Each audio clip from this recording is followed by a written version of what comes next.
Hey guys, Sonitpur district পৰা requirement কাৰণে notification আহিছে আৰু এটা আপুনি গাঁও প্ৰধান পোষ্টত এপ্লাই কৰিব পাৰিব আৰু যত আপোনাৰ পোষ্ট আছে 43 আৰু এইটো requirementত এপ্লাই কৰোতে যদি আপুনি মিনিমাম ক্লাছ 10 পাছ কৰিছে এপ্লাই কৰিব পাৰিব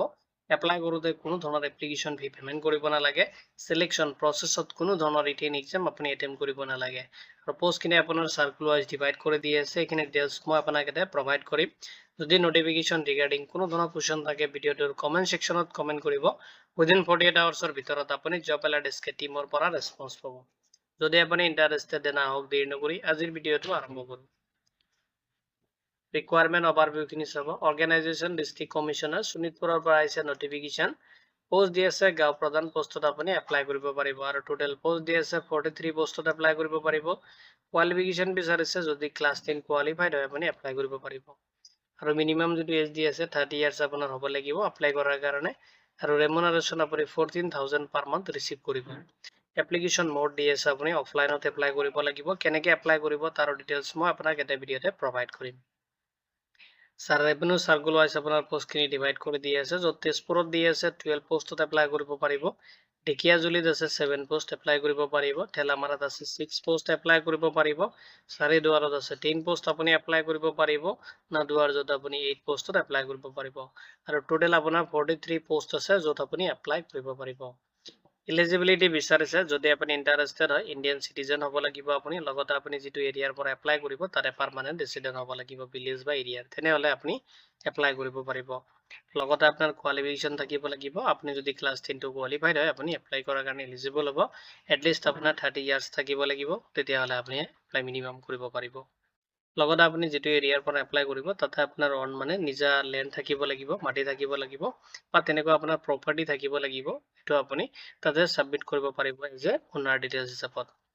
লগতে যদি আপুনি গভৰ্ণমেন্ট এমপ্লয়ি হয় বা পলিটিক্যাল পাৰ্টিৰ লগত আপুনি ইনভলভ হৈ আছে তেতিয়াহলে আপুনি এটো পোষ্টত এপ্লাই কৰিব নোৱাৰিব লগতে যদি আপোনাৰ দুটাতকৈ বেছি চিলড্ৰেন আছে তথাপি আপুনি এটো পোষ্টত এপ্লাই কৰিব নোৱাৰিব লগতে আদাৰ কিছুমান কন্ডিশন দি আছে যিখিনি আপুনি অফিচিয়েল নোটিফিকেশনটো চেক কৰিব পাৰিব এতিয়া সব এপ্লাই কৰোতে কিছুমান ডকুমেন্টস আপোনাৰ ৰিকোয়াৰ হ'ব আপোনাৰ এডুকেশনাল যিখিনি সাৰ্টিফিকেট মাৰ্কশিট আছে আপুনি সাবমিট কৰিব লাগিব এডমিট কাৰ্ড লাগিব আপোনাৰ ক্লাছ 10 ৰ সাৰ্টিফিকেট আপুনি সাবমিট কৰিব পিন কাৰ্ড লাগিব ভোটাৰ আইডি লাগিব পিআৰসি আপুনি তাতে সাবমিট কৰিব লাগিব মজুদাৰ সাৰ্টিফিকেট আপুনি তাতে সাবমিট কৰিব ল্যান্ড যেটো জবানবন্দী থাকে এটো ডকুমেন্টস যে অনাৰ ল্যান্ড প্ৰপাৰ্টি হিচাপত আপুনি এখিনি দেখাব পাৰিব নেক্সট আপুনি চাব যেটো আপোনাৰ যদি কোনো বাকায়া থাকে আপুনি এখিনি ক্লিয়াৰেন্স কৰিব লাগিব তাতে আপুনি ক্লিয়াৰেন্স সাৰ্টিফিকেটটো দিব লাগিব লগতে আপোনাৰ স্মল ফ্যামিলি নমস যেটো এফিডেভিট এটো আপুনি সাবমিট কৰিব লাগিব পাসপোৰ্ট সাইজ ফটোগ্ৰাফ লাগিব লগতে আদাৰ কিছুমান ডকুমেন্টস আপুনি তাতে এটাচ কৰি কিনে আপোনাৰ এপ্লিকেশনটো সাবমিট কৰিব পাৰিব কেনেকৈ আপুনি এপ্লাই কৰিব তো এপ্লাই প্ৰসেছত যদি আপুনি ইন্টাৰেষ্টেড হয় গুটেখিনি ডকুমেন্টস এটাচ কৰিব কৰি কিনে আপুনি সাবমিট কৰিব লাগিব যেটো এপ্লাইটো অফলাইনত হ'ব এড্ৰেছটো আপুনি নোট কৰি ল'ব ডিস্ট্ৰিক্ট কমিশনাৰ অফিস যেটো ৰেজিষ্টাৰ দি আছে কনংগু যেটো ব্ৰাঞ্চ আছে শোণিতপুৰ আসামত তাতে আপুনি এখিনি সাবমিট কৰিব লাগিব আৰু সাবমিট কৰাৰ পিছত আপোনাৰ এপ্লাই খিনি কমপ্লিট কৰা হ'ব ইম্পৰ্টেন্ট ডেটস খিনি চাব আপোনাৰ এপ্লাই অলৰেডি স্টাৰ্ট হৈছে আৰু লাষ্ট যেটো আপোনাৰ এপ্লাই ডেট দি আছে 15 সেপ্টেম্বৰ 2026 লৈকে লাষ্ট এপ্লাই কৰিব পাৰিব যদি আপুনি ইন্টাৰেষ্টেড হয় কেয়াৰফুলি আপুনি এবাৰ নোটিফিকেশনটো চেক কৰিব যেটো লিংক মই ভিডিওৰ ডেসক্ৰিপচনত আপোনাক প্ৰভাইড কৰি দিম ইম্পৰ্টেন্ট লিংক ভিডিওৰ ডেসক্ৰিপচনত পাই যাব লেডি জবৰ আপডেট কাৰণে আপুনি জব এণ্ড এস্কেপ পৰ্টেলতো ভিজিট কৰিব পাৰে আপুনি চেক কৰিব পাৰিব সিলেকশনত যেটো কোনো ৰিটেন এক্সাম নহয় আপুনি ওয়াকিং ইন্টাৰভিউ ফেস কৰিব লাগিব যিখিনি ক্যান্ডিডেট সিলেক্ট হ'ব সেইখিনি ক্যান্ডিডেটক ওয়াকিং ইন্টাৰভিউ কাৰণে মাতা হ'ব